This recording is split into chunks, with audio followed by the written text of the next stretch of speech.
حضور صلی اللہ علیہ وسلم کی واضح پیشین گوئیاں ہیں، قیامت سے قبل اس پورے کرۂ ارضی پر اللہ کا دین غالب ہو کر رہے گا۔ میں نے بارہا کہا اپنی تقریروں میں کبھی نہ مانتا کہ ایسا ہو سکتا ہے اگر حضور نے نہ فرمایا ہوتا۔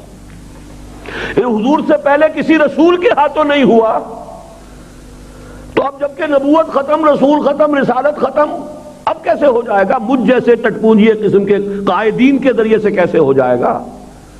جبکہ انبیاء کے ہاتھوں نہیں ہوا، موسیٰ کے ہاتھ سے نہیں ہوا، عیسیٰ کے ہاتھ سے نہیں ہوا، ابراہیم کے ہاتھ سے نہیں ہوا، نوح کے ہاتھ سے نہیں ہوا، کیسے ہو جائے گا؟ میں کبھی نہ مانتا،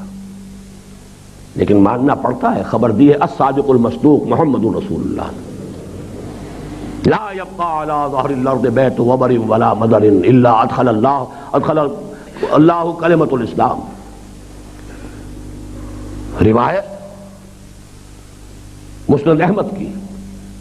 مقداد ابن اسود اس کے راوی،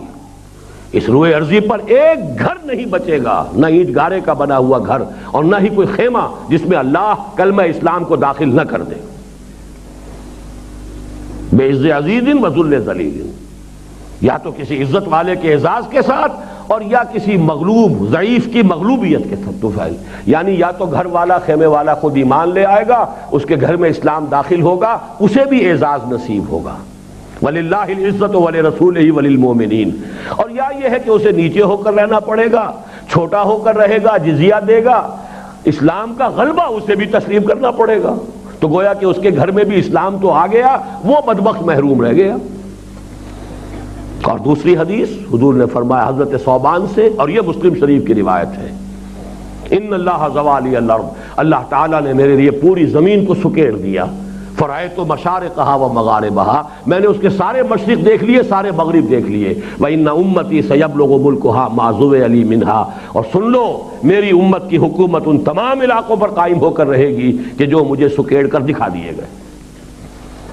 بہرحال ان دو حدیثوں کے بعد مجھے تو قطعاً کوئی شک نہیں ہے کہ یہ ہو کر رہنا ہے۔